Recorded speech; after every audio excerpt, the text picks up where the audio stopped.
यहाँ पे कितना घटिया घटिया काम हुआ। ज़बरदस्ती में 1 हफ्ते तक तो मुझे मारा पीटा गया, ज़बरदस्ती मेरे साथ गलत किया गया। उसके बाद गलत करता रहा इंसान, 2 साल तक उसने मेरे साथ ऐसे ही किया। और ना ही पेरेंट्स से कभी बात करने देता था, कुछ भी नहीं करने देता था। फ़ोन अगर बात करूँ ना तो फ़ोन काटता था, फिर मुझे मारता था। कहीं एक बहुत बड़ी घटना है, 14 साल की उम्र में जो कि नाबालिग लड़की के साथ लगातार घटिया प्रयास किया गया, गलत तरीके से कहीं ना कहीं दुष्कर्म किया गया। उसके बावजूद ये लड़की उसको माफ़ करते रही, यह इस उम्मीद से कि कहीं ना कहीं वो मेरे से शादी कर ले। प्रोग्राम में हम लोग जाते हैं डांस करने के लिए, हमको यहाँ वहाँ क्यों छेड़ा जाता है, क्यों हमारे साथ बदतमीजी की जाती है। और ऊपर से नहीं करो तो गोली दिखाएंगे मारने के लिए। कहते हैं ना कि एगो सहारा होता है बाप का नाम, सब जगह पूछे जाते हैं। स्कूल में एडमिशन कभी कराने जाओ सबसे पहले पूछते हैं तुम्हारा बाप का। ऑर्केस्ट्रा वाली इंसान नहीं होती है। मैं बिहार की प्रशासन की हर वक्त दिखाता हूँ कि नाकामयाबी ही हमेशा दिखती है उनकी। मैं जब भी कोई रिपोर्टिंग करने जाता हूँ तो पुलिस प्रशासन की वहाँ पर एक नाकामी जरूर दिखेगी। ऐसा कोई मुद्दा ही नहीं मिला आज तक जहाँ पे पुलिस प्रशासन की एक नाकामयाबी नहीं मिली हो। यहाँ पे मुझे दोबारा बुलाया गया, फिर मेरे साथ वही किया गया, ऑर्केस्ट्रा में नचाया गया, वही करता रहा। बेटी बचाओ बेटी पढ़ाओ का नारा और महिला सशक्तिकरण, जिसको सारे नेतागण लगातार इसको लेकर के वोट बैंक बनाते हैं और फिर बाद में उसी को देखते हुए यहाँ पर एक महिला हमारे साथ बैठी हुई है ना, कि जो इस मुहिम को चलाते हैं बेटी बचाओ बेटी पढ़ाओ महिला सशक्तिकरण, उसकी नाकामयाबी यहाँ पर आपको दिखेगी। जो कि एक लड़की है जिनको 14 वर्ष की उम्र में दिल्ली से लाया गया बिहार पटना, कि रोज़गार आपको दिया जाएगा, आपको एक किसी भी एक ढंग का काम दिया जाएगा। उसके बाद इनको यहाँ पर ला करके देह व्यापार का काम कराया गया, कहीं ना कहीं इनको ऑर्केस्ट्रा में काम कराया गया। सबसे पहले आप मैम अपना नाम बताइएगा। मेरा नाम रिया है, रिया शशि है, मैं दिल्ली की रहने वाली हूँ। अच्छा, आप ये सबसे पहले बताइएगा कि आप दिल्ली से यहाँ क्या करने आए थे? दिल्ली से यहाँ नौकरी करने आई थी, हल्का मुल्का काम करने और पढ़ाई करने के लिए आई थी। अच्छा, पढ़ाई करने के लिए। अच्छा, आप कितने उम्र में यहाँ पटना पहुँच गए थे? 14 साल की उम्र में। 14 साल की उम्र में आप पटना आए, क्या करने, किस मकसद से आए थे? कि आपको पढ़ाई करना था और कुछ काम करना था? हाँ, पढ़ाई करके कुछ काम करना था। तो क्या काम मिला आपको? काम भी नहीं मिला, कुछ भी नहीं मिला। और मेरे साथ यहाँ पे कितना घटिया घटिया काम हुआ। ज़बरदस्ती में 1 हफ्ते तक तो मुझे मारा पीटा गया, ज़बरदस्ती मेरे साथ गलत किया गया। उसके बाद गलत करता रहा इंसान, 2 साल तक उसने मेरे साथ ऐसे ही किया। और ना ही पेरेंट्स से कभी बात करने देता था, कुछ भी नहीं करने देता था। फ़ोन अगर बात करूँ ना तो फ़ोन काटता था, फिर मुझे मारता था अगर हल्का से कुछ बोल दिया। 14 साल की उम्र से 16 साल की उम्र तक आपके साथ जबरन मतलब मैं बोल नहीं सकता, मतलब आपके साथ गलत काम को अंजाम दिया गया। हाँ। उसके बाद एक बार मुझे घर भेजा, घर भेजने से धमकी दिया कि पेरेंट्स को मार देंगे, ये कर देंगे, वो कर देंगे, जहाँ जाओगी तुमको वहीं मारेंगे, कोई तुम्हारा हेल्प नहीं करेगा। अच्छा, उस बीच आप कुछ नहीं, वो किसी से कोई ये बात किसी के सामने नहीं रखे, ना पुलिस कर्मियों से, ना पुलिस अधिकारी से, ना ही अपने परिवार वालों से? नहीं।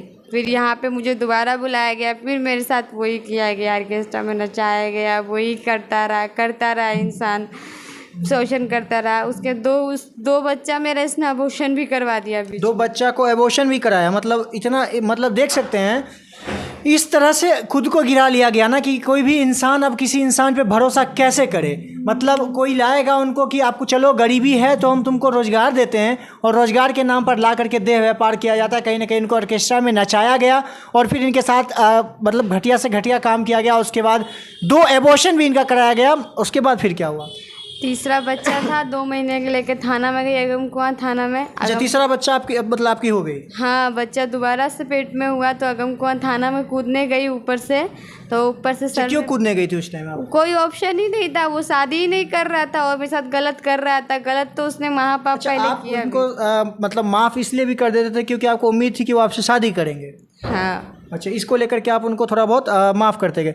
मतलब कहीं ना कहीं एक बहुत बड़ी घटना है, 14 साल की उम्र में जो कि नाबालिग लड़की के साथ लगातार घटिया प्रयास किया गया, गलत तरीके से कहीं ना कहीं दुष्कर्म किया गया। उसके बावजूद ये लड़की उसको माफ़ करते रही, यह इस उम्मीद से कि कहीं ना कहीं वो मेरे से शादी कर ले। अच्छा, उसके बाद फिर क्या घटना हुई थी? आप उसके बाद अगमकुआं थाना में गई, अगमकुआं थाना में ऊपर से मतलब बैठाया थाना में ले जाके, दोबारा मुझे घर लेके चल गया थाना वाला। मुझे समझा के, और एक भैया थे जो उसका दोस्त है, वो समझा के मुझे घर लेके चल गए। घर लेके जाने के बाद मुझे वहाँ से दिल्ली ट्रांसफ़र करवा दिया। मतलब आप थाने में भी गए तो थाना में कुछ सुनवाई नहीं हुई? किसी भी थाना में अभी तक FIR हुआ है? महिला थाना में एफआईआर हुआ है, गांधी मैदान थाना में एफआईआर हुआ है, एसएसपी सर के पास लेटर गया है, डीआईजी सर के पास लेटर गया है, महिला आयोग में लेटर गया है, कहीं से कुछ नहीं मिला मुझे। सब जगह नाकामी मिली है। और जनता दरबार में नीतीश कुमार जी के पास, दरबार में भी अप्लाई 3 बार अप्लाई किया हुआ है, 2 बार पेंडिंग दिखा रहा है, 1 बार मेरा कैंसिल कर दिया गया है। और महिला विकास मंच के पास आप गए हैं? नहीं, वहाँ पे नहीं गई हूँ मैंने देखा ही नहीं है, मुझे जानकारी नहीं है। अच्छा, अगर आपको मौका मिलेगा, अगर वो वीना मानवी जी अगर आपसे बात करना चाहेंगे तो आप सहायता लेना चाहेंगे? बिल्कुल, मुझे बच्चे का, मुझे मेरे बाप कहते हैं ना कि एगो सहारा होता है बाप का नाम, सब जगह पूछे जाते हैं। स्कूल में एडमिशन कभी कराने जाओ सबसे पहले पूछते हैं तुम्हारा बाप कहाँ है। देख सकते हैं यह एक लड़की है जिसके साथ इतनी घटिया काम किया गया ना कि आज ये मीडिया के सामने बैठने को मजबूर है। क्यों? क्योंकि इन्होंने पुलिस के पास, पुलिस स्टेशन में जा करके कंप्लेन किया, उसके बावजूद भी ना इनको सिर्फ आश्वासन भी नहीं मिला ना कुछ भी नहीं मिला। बदतमीजी मिली, बद्दी गालियाँ मिली सुनने के लिए। और प्रशासन के द्वारा मुंशी किया मेरे साथ बदतमीजी। प्रशासन ने नहीं किया। गांधी मैदान थाने का मुंशी। 10 बजे मेरा तबीयत खराब था, गांधी मैदान में पहले रहती थी मैं। अच्छा। मेरा तबीयत खराब था, दवाई लेने गई तो वहाँ मेरे साथ बदतमीजी हुई, बहुत ज़्यादा बदतमीजी हुई, बहुत गंदी तरीके से हुई। तो वहाँ पे मैं गई थाना में भाई और बहन को लेके। भैया तो नहीं रहे अब, जो थे पहले, मेरी बहन ही रही है अब खाली गवाही में। तो मुंशी मुझे हाथ उठाया और बदतमीजी, कहते हैं ना कि किसी लड़की के साथ ऐसा नहीं बोलना चाहिए। पहले नीचे से ऊपर देख रहा था कि ऑर्केस्ट्रा वाली है, उसके बाद देख रहा है कि इस आदमी का नाम लिखा है, उसके बाद इतनी भद्दी गाली दे रहा था और हाथ उठाने की भी कोशिश की थी मुझसे। ऑर्केस्ट्रा वाली इंसान नहीं होती है। मैं बिहार की प्रशासन की हर वक्त दिखाता हूँ कि नाकामयाबी ही हमेशा दिखती है उनकी। मैं जब भी कोई रिपोर्टिंग करने जाता हूं तो पुलिस प्रशासन की वहां पर एक नाकामी जरूर दिखेगी। ऐसा कोई मुद्दा ही नहीं मिला आज तक जहां पे पुलिस प्रशासन की एक नाकामयाबी नहीं मिली हो। अच्छा, आप पहले बताइए भी आप क्या करते हैं? अभी ऑर्केस्ट्रा में ही काम करती हूँ, वो भी मेरा काम करना ही दुश्वार कर दिया। बाहर निकलती हूँ धमकी मिलती है, तेजाब फेंकने की, गोली मारने की। प्रोग्राम में मेरे साथ बदतमीजी करवा देता है, जब लड़का बेच के छेड़छानी करो उसके साथ, यहाँ टच करो वहाँ टच करो, कहते हैं ना कमाना खाना मेरा दुश्वार कर दिया। अच्छा, जो आप जिसने आपके साथ ऐसा किया उनका नाम क्या है? दीपक चंद्रवंशी। दीपक चंद्रवंशी। अच्छा, और अभी वो क्या, उनका क्या कहना है? अभी मेरे से बात नहीं होता जब से मेरे को बेटी पैदा हुई है, जब से मैंने उसको बोला है कि मेरे को बेटी पैदा हुई, जब से मेरे उस इंसान से कोई कांटेक्ट नहीं है, कोई बात नहीं, कुछ नहीं है। अच्छा, वो इसका भी अबॉर्शन कराने के लिए कह रहे थे क्या? नहीं, इसका अबॉर्शन कराने के लिए नहीं बोला, इसका उसने साफ बोला कि बेटा होगा तभी अपनाएंगे, बेटी होगी तो कभी जीवन में नहीं अपनाएंगे। बिहार में ना ये इस तरह की शर्मनाक घटना आपको अक्सर दिखेगी। और दिल्ली से रोजगार का झांसा देकर के इनको लाया गया यहाँ पर, और कहीं ना कहीं इनको आज इस तरह से दलदल में फंस कर इनको रहना पड़ गया है। मैं विकास महिला आयोग से निवेदन करना चाहूँगा इस वीडियो के माध्यम से कि अगर हमारी बात आप तक पहुँचती है तो कृपया इसको अपने संज्ञान में ले और कहीं ना कहीं जो कार्रवाई हो सके आप करें।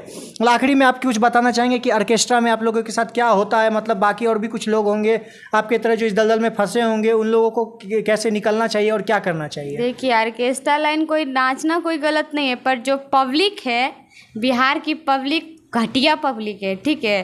प्रोग्राम में हम लोग जाते हैं डांस करने के लिए, हमको यहाँ वहाँ क्यों छेड़ा जाता है, क्यों हमारे साथ बदतमीजी की जाती है, और ऊपर से नहीं करो तो गोली दिखाएंगे मारने के लिए कि गोली मार देंगे, ये कर देंगे। अगर तुमको मारना ही है तो तुम मार दो, काले लड़की के साथ बदतमीजी कर। तुम्हारे घर में माँ बहन नहीं है, तुम्हारी माँ बहन ऐसे डांस करेगी, तुम्हारी माँ बहन को अगर कोई छेड़ेगा तुमको अच्छा लगेगा?